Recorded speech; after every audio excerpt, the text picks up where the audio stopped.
आज आपण मानक कई फूल गोटे नुआ रेसिपी नमस्कार सांग माने आम ओडिशा विलेज कुकिंग चैनल को आपण मानक स्वागत जनाउची। देरी न करके चलंतु कई फूल को सब बनै नबा। आज मु जो परिका आपण मानक कई फूल रेसिपी बनै की देखैबी आपण माने सेही परिका रांधी खाइबे देखिबे मांस को भी भूली जिवे। आपण माने आगुरु कई नाड़ रे एमती सुआदिया तरकारी केबे भी खाई नथिबे। एबे चलंतु कई नाड़ तरकारी पई हमर कोन सब जिनिस रहिछि देखि नबा। कई नाड़ तरकारी पाई मु 200 ग्राम रो कई नाड़ नेइछि, 200 ग्राम रो पनीर नेइछि, दिबुदा रसुण नेइछि ताकू एमती कोला करके छड़ेई नेइछि, 1 इंच रो अदा नेइछि ताकू छोटो करके काटी नेइछि, एठे 3टा कंचा लका नेइछि, गोटे बड़ साइज रो पियाज नेइथिली ताकू एमती काटी देइछि, गोटे बड़ साइज रो आलू नेइथिली ताकू भी एई परिका काटी देइछि, एठे गोटे बड़ साइज रो टमाटो नेइथिली ताकू भी मु एई परिका काटी देइछि। एबे चलंतु आमे पनीर की काटी की भाजी नबा। बे पनीर की पूरा छोट छोट करके काटी नबा। एबे सब पनीर की काटी नेली। एबे चलंतु पनीर की भाजी नबा। पनीर भाजिया पई करेई रे तेल देई दबा। मु 2 चमच तेल देई देली। एबे तेल गरम हे गलानी आमे करेई चारु करकु देई दबा। करेई चारि करकु तेल एठी पई देले पनीर ता भलो भाबरे छाडी जाई थाए आ तेलटा गरम हेथिले ही आमे करेई चारि करकु दबा। एबे काटी की रखिथिबा पनीर की देई दबा। एबे हळदी 1 चमच देई दबा। एबे पनीर की भलो भाबरे लेउटी दबा। हलदीटा देले एठी पई पनीरटा भाजिला बेले तार गोटे बढ़िया कलर आसी थाए आउ पनीर टिके बास्नाटा कमी जाई थाए। सेति पई आमे टिके हलदी देले भाजिला बेले मु पनीर भाजिया पई 2 चमच तेल देइथिली आउ ताकू भलो भाबरे करेई रे गरम कर देइथिली। आ देखंतु पनीरटा केते सहज रे हमर छाडी जाउची जेमती नॉनस्टिक करेई रे छाडी जाए।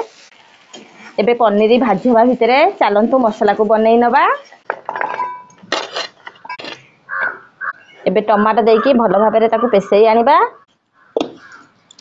एबे पनीर की भलो भाबरे भाजी देलेनी। एबे पनीर के काढी नबा। मु 2 चमच तेल देइथिली आउ 1 चमच तेल अछि सेहिथिरे आमे आलू को भाजी नबा। कई नाड़ तरकारी रे गोटे आलू देइथिले तरकारी खाइया को बहुत भल लागि थाए। एबे आलू को टिके लाल पइला जाय भाजी नबा। एबे आलू को आउ अधिक समय भाजी आनी। आलू टिके लाल हे गलानी। एबे ताकू आमे काढी नबा। एबे कई नाड़ को टिके भाजी नबा। आमे आउ तेल दबानी जो तक तेल अछि सेहिथिरे कई नाड़ को भाजी नबा। एबे 1 चमच हळदी गुंड देई दबा आउ कई नाड़ को भलो भाबरे भाजी नबा। कई नाड़टा को आमे अधिक समय भाजीबानी टिके हल्का रे करके ताको भाजी दबा। एबे ताको आमे काढी नबा। मसाला कसेया पई करेई रे तेल देई दबा। मु मसाला कसेया पई 3 चमच तेल नेइची। एबे ताकू गरम हवा पई छाडी दबा। एबे तेल गरम हे गलानी 1 चमच जीरा देई दबा। एबे जीरा फुटी गलानी बाटी की रखिथिबा मसाला को देई दबा। एबे मसाला को टिके कसेई नबा। एबे मसाला टिके कसी हे गलानी आमे किछि गुंड मसाला को देई दबा। 1 चमच हळदी गुंड, 1 चमच काश्मीरी लंका गुंड, 1 चमच गरम मसाला, 1 चमच धनिया पाउडर, 1 चमच जीरा पाउडर। एबे सब गुंड मसाला को मसाला संगे भलो भाबरे कसी नबा। हळदी फास्ट मु पनीर भाजिला बेले देइथिली तापरे कई नाड़े रे देइथिली। एबे कसेइला बेले दउची आउ आपण माने देखिकी हळद देबे। अधिक हळद देबेनी नहले मु तरकारीटा हमर हळदिया लागिबो। मु मो अनुसार देखिकी हळदी देइची। एबे देखि पारुथिबे मसाला हमर कसी हे गलानी आउ करेई चारि करू तेल भी छाडी देलानी मसाला। एबे मसाला रे अल्प पानी देई दबा।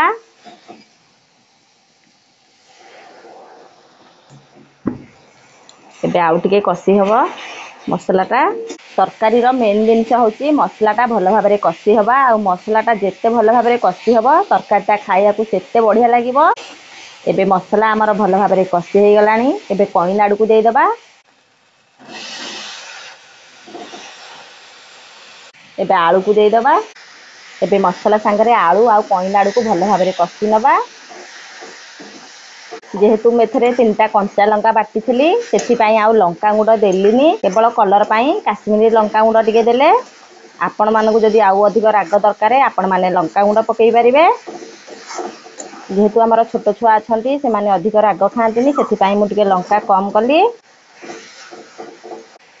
एबे आवश्यक अनुसार लूण देई दबा। आमे लुणटा देले पछरे एइथिपाई कई नाडुरु अधिक पानी बाहर थाई लुण देला परे सेथिपाई आमे आग टिके कषै देले पछरे टिके लुण देले आउ देखि पारुथिबे मसला सांगरे कई नाड़ केते भल भाबरे मिसी गलानी। एबे आलू कई नाड़ मसला सांगरे भल भाबरे कषि हे गलानी। एबे भाजी की रखिथिबा पनीर की दे दबा। एबे पनीर की भी भल भाबरे कषि नबा। सांग माने आपण माने वीडियो टी देखुछंती वीडियो टी जदी आपण मानको भल लागि थाए लाइक शेयर सब्सक्राइब कर देबे पाखरे थिबा बेल आइकन को दबाई देबे।